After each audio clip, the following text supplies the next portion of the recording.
Hey everyone, what's going on? I'm gonna start a series, an episodic adventure into the all the email leaks that have been pumped out by le deplorables. That's my attempt at a French accent. The deplorable Julian Assange probably has a drone coming his way at any moment now. So let's enjoy these while they come. There's been two big leaks so far. There's two more on the way. I'm pretty sure these are all just from the first batch of leaks. The second batch only came out a day before I'm recording this, and I haven't had time to go through them. I haven't had time to read up on what the really interesting ones are. So these are just four of my favorites, four that come out and stand out to me. Lots of others I could talk about. That's why I'm making this a little series. We'll probably be doing this series probably until November 8th. Probably after that as well, because they just keep fucking coming. All these fucking cracks on our fucking campaign, man. Hopefully the ship sinks soon. So let's start with the big one, the public position and the private position. This is one probably the most people know about, because it's the one that came up in the debate. It's the only fucking email she had to talk about. Fucking Anderson Cooper. So she made this at the national, or she at least was speaking to the National Multi-Housing Council back in April 2013. She said, and I quote, "I mean, politics is like sausage being made. It is unsavory, and it always has been that way. But we usually end up where we need to be. But if everybody's watching, all the backroom discussions and the deals, then people get a little nervous, to say the least. So you need both a public and a private position." First of all, fucking making, Otto von Bismarck quotes Hillary, really not helping your image as an honest and trustworthy statesman. So if you were seeing this and there's any fucking doubt in your mind that Clinton is not corrupt beyond all fucking measure, well, here you go. She is saying that she will lie to the public. She will have two positions at any given time, one that she'll tell to her rich donor buddies, and the other one that she'll just, yak off to you and me, just get us to shut up. You can't trust a single thing she said. She's acknowledging, very, very bluntly, that you need both public and private positions. Because if you try telling the truth in politics, apparently that's not good. I don't know if that's true anymore. The Trump campaign certainly seems to be disproving that little notion. So this isn't surprising at all. We knew Clinton was full of shit. But I guess this is just icing on the cake, just confirmation of what we already kind of suspected here in the shitlord camp. So we can expect, if Clinton wins in November, we can expect zero transparency from a Clinton presidency. She feels justified in having two positions on an issue, one private, one public, because she thinks that the people, you and me, are, too fucking stupid to see the truth. I don't know. She says we get a little nervous. Yeah, well, we get a little nervous when we see, politicians bullshitting each other and fucking everyone over, like you're doing, Clinton, right now, by admitting that you're just a fucking liar. And by the way, I totally believe everything she said in these transcripts, because she's got no reason to lie here. She's with her people. It's their money she really wants, so she's going to tell the truth to them. And even if she is lying, I mean, at this point, I don't even know if Clinton knows how to tell the truth. I don't think she remembers how. I think she just instinctively lies. It's just a habit for her, like smoking. Don't smoke, by the way, kids. I don't know. I'm pretty sure kids don't watch my videos. If you do, then fucking you need to get a life, because you're too damn young to be going into this shit. So here's the other one, the other big one everyone's talking about. The borderless hemisphere. She made this speech in 2013 to to a large Brazilian bank called Banco Itaú. Probably not pronouncing that right. Whatever. Portuguese is a barbarian language. Nobody cares. Uh, My dream is a hemispheric common market with open trade and open borders. Sometime in the future, with energy that is as green, as sustainable as we can get it, growing, power and growth and opportunity for every person in the hemisphere. So she doesn't want to be president of the United States. She wants to be the empress of 2 continents. She would go full Merkel if she had the power to.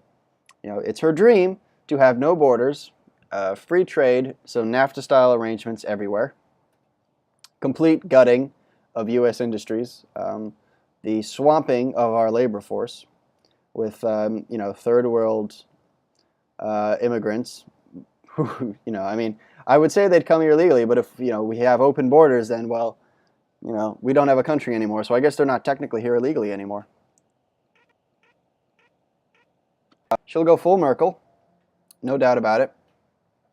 She's got a, she advocates for the destruction of the United States.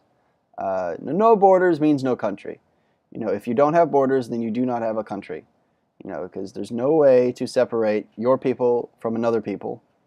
The law ceases to apply to people coming in, which will only, it's gonna either other people will see the illegals coming in and say, well, that's they're breaking the law. Why don't I break the law? Or what's more likely to happen? People who would follow the law and be good citizens will look at other people with who have a double standard going in their favor, and they'll decide, well, fuck it. Why do I even have to, try to be honest in this society? And it just becomes like this, like a feedback loop. The more honest people look at the double standards that illegal immigrants have, the less they engage in trying to have an, honest and cohesive society. The more they get withdrawn and just stop trying to engage with the issues at hand. And other people see them doing that and think, well, he's not doing it, so fuck it. Why should I do it either? It becomes a horrible feedback loop. So yeah, man, it's Trump or bust. If you're iffy on Trump and you don't think he's a great guy, but you don't like Clinton, well, if you care about the functional, having a functional country, it's Trump or bust. Because too much attention has been brought to immigration, granting amnesty to illegals to ensure perpetual far-left control of at least the executive branch, most of the state governments as well, remains their only option. Too many people are now hip to illegal immigration. It's on too many people's minds. The left is so close, the far left, it's so close to having perpetual control of the United States. They have to grant mass amnesty to illegal immigrants and get them on the Democrat plantation.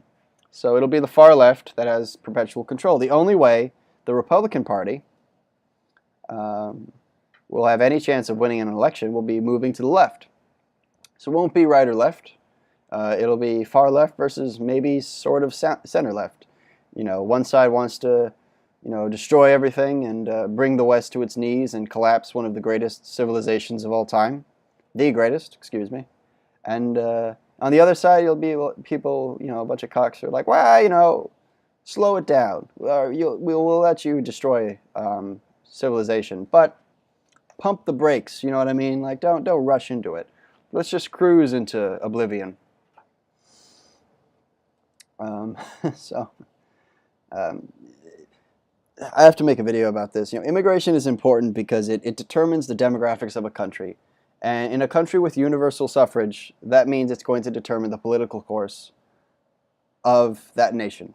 So if you keep importing people who have no concept and no respect for the ideals of a small government, who aren't going to give a shit about 18th and 17th century politicians who had radical ideas that they got out of the Enlightenment, radical for their time, radical for still a lot of places in the world.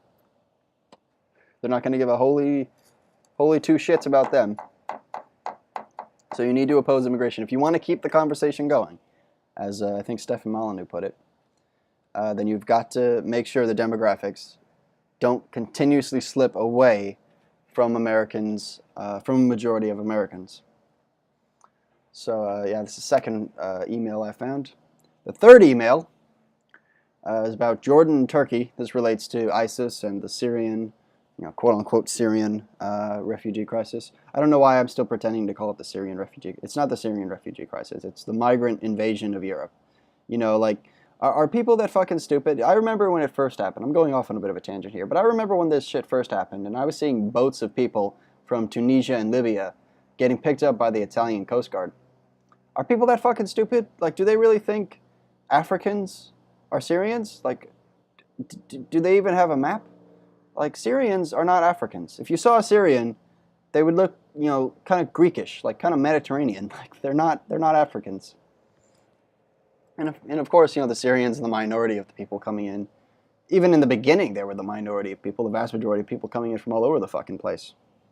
The overwhelming majority of Syrians stayed in Jordan, Turkey, and the other neighboring countries, Lebanon, because they didn't want to emigrate. They didn't want to leave. They wanted to stay in Syria before American imperialism decided to utterly destroy that country and turn it into the fucking ISIS-run hellhole that it is now.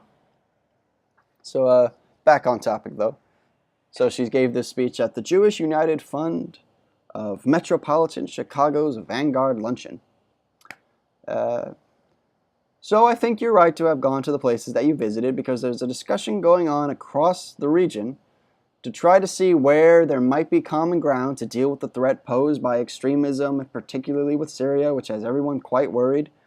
Jordan, because it's on their border and they have hundreds of thousands of refugees, and they can't possibly vet all those refugees, so they don't know if, jihadists are coming in along with legitimate refugees. Turkey for the same reason. So the countries that have the closest access to Syria, who share a border with the Syrian people, cannot, in Hillary Clinton's words, vet the hundreds and hundreds of thousands of people trying to flee the region. They can't vet them. Why should we think we're much better than they are? I'm not, I'm fucking I'm a pretty hardcore patriot, but I don't think it makes me think too romantically about the exceptional nation, shit like that. Like somehow America can never fuck up and make bad decisions, or our government can't. I should specify. So I think it was Comey. Somebody in the FBI said when this shit first started that the federal government does not have the information nor the capacity to vet virtually anybody from Syria. Very, very few people. Because there's no fucking social security network you can check. There's no way to figure out if they're actually from Syria. And apparently, like I said earlier, you have fucking dimwits who think Africans or Syrians. So you can't even look at them and, you can't even look at them and just say, well, are you a Syrian or not? You'll have people just pretending to be fucking Syrian. You'll have jihadists pretending to be refugee. As we're seeing, all throughout Europe right now, the Islamic invasion of Europe. Way more effective than the Ottoman Empire. Mehmed the Great, I think that was his name. Mehmed the Great must be rolling in his fucking grave. Jesus, I thought all these fucking armies, that's how you conquer Europe. Nope, just complain that they're being Islamophobes. And that's how you conquer Europe. Oh, holy shit. Who would have thought it was that easy? So, and this is a little quip. Quip's a bad word. Little thought I had. The whole Alicia Machado shit, the Venezuelan pageant chick who apparently Trump said sexist things to, which is mostly bullshit. She gained weight. She broke her contract back in the 90s and gained weight that she wasn't supposed to. And Trump apparently just did this big fucking press conference where they showed her working out to try to get, I don't know, the fucking media offer back or something. Fucking traitorous little cunt. So Alicia Machado, as in the first, we learned in the first debate, recently got her citizenship and that she can vote now. She's now an American, at least legally standing. I don't consider her part of this country. Not culturally, not civically, certainly, but legally, I guess. So yeah, so you had Alicia Machado, who is a woman who's accused of driving the getaway car for a murder attempt, and has also threatened to kill a judge. She's also had relationships with a Mexican drug lord. This shit almost sounds comical. So you're telling me Hillary Clinton, would put forward this chick, this bitch, to be her, great big spear of sexist accusations and the catapult of isms against Trump. Try to, double down on that fucking single white woman vote. Young single white chick vote. Because she needs all the fucking support she can get. So Clinton can't even invent this chick, who's accused of driving a getaway car, after a murder, threatened to kill federal fucking employees, and has had, a romantic relationship with Mexican drug lords. It's like, does she seem like she's supposed to be in the country? Like, she certainly seems to have a bunch of shit in her fucking background that's fucking, sketchy. Why should she be coming in? Clinton can't even vet her. And, it's like they had to have it's either two things, right? It's either they had to have known Alicia Machado was this crazy fucking, alleged criminal, and they knew that, and they didn't care anyway, or they're just too fucking stupid. They're just too fucking stupid, and they can't vet him anyway. So they can't even vet her. Why would you think Clinton can vet? Why would you think Clinton presidency would lead to the effective vetting of hundreds of thousands of people from countries that do not have the modernized like I said social security numbers, shit, those kind of systems in place to keep track of people so you know who everyone is. It's a fucking joke. It almost seems comical that we're actually getting lectured by a fucking cunt like Clinton saying we need to open the floodgates and let everybody fucking come in, regardless if they fit in, regardless if they have the similar culture, regardless if they're even capable of sustaining themselves, if they have to immediately go on public services, public welfare and shit, just to keep themselves afloat. She's going to lecture us about that. And that we need to stop being xenophobic, and that we have nothing to worry about from extremism and jihadism. And she can't even vet her fucking poster child for her campaign. One of her poster childs. It's fucking pathetic. So that's all I have to say about that one. So this is the fourth one. Now I might be reading too much into this. I'm not sure. I haven't seen a lot of other people talking about this, and I think the reason why is because maybe I'm just misinterpreting this. So, I'd appreciate if people, leave a comment down below if you think I'm fucking wrong on this one, if I don't know what I'm talking about. So, this is a speech she gave, part of a speech she gave to Deutsche Bank. I'm assuming it's the German bank. Should have Googled that. Whatever. She said, and I quote, "Remember what Teddy Roosevelt did? Yes, he took on what he saw as the excesses in the economy, but he also stood against the excesses in politics." Oh, shit. Excuse me. Alright, my bad. He didn't want to unleash a lot of nationalist, populist reaction. Teddy Roosevelt wasn't a nationalist? Huh. Interesting. He wanted to try to figure out how to get back into the balance that had served America so well over our entire nationhood. What fucking balance? More just word salad.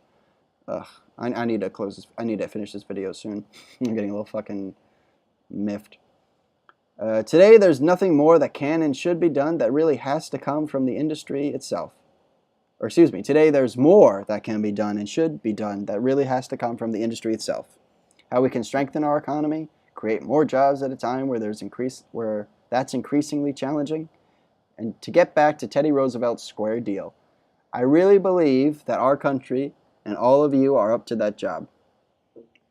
Now, maybe I might be missing something about the context of this little speech here, but to me it seems like she is she's talking about regulations, and she's talking to a bunch of fucking globalist bankers and inviting them to, try to inform the government on how regulations should take place. Fucking burnouts, take note here. Like she's literally saying, to me, maybe I'm wrong, but I think I'm onto something here. She's saying that she wants to invite the same group of people who got our country into this fucking mess in the first place to write down the fucking legislations, to write down the regulations. Don't you think they'll take advantage of that, Clinton? Like, is it just me? Like, you don't think that they'll set the shit up where, they understand, they'll write some sort of Byzantine fucking law that's so absurdly long that nobody has time to fucking understand it. You got to get multiple lawyers who are, experts at each chapter. Something very common. They do this a lot in the EU. They make the regulations and the laws so fucking insanely difficult that the average person can't fucking understand them.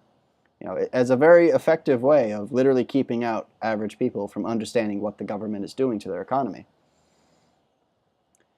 And she's advocating for corporate lobbyists. She's inviting them. She's saying she wants to bring them up to that job, to give them a say. I mean, this is, there's a great book I'm going to link down below by a guy called Ryan Dawson. It's called A Case for the Separation of Business and State. And this is exactly what he's talking about. It's like you can't have business interests interfering or having a say in how the government works. You can't. You have to keep those two things fucking separate. Europe went through, I think, fucking a couple hundred years maybe of massive religious wars, slaughtering God knows how many people. And eventually they figured out, okay, the separation of church and state is important.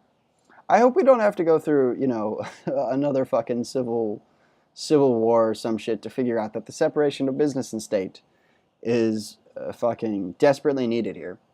And if you had any doubt in your mind that Clinton was, going to be tough on Wall Street or some bullshit like that, well, here she is. Here she is talking to bankers, saying that, she believes that they are up to the job of, creating massive fucking regulations that will determine what me and you can do in the free market. It's not a free market if the government has a say in it. It's not. So yeah, this is episode 1 of the Clinton Files. Hope it wasn't too long. Take care, everyone. Peace.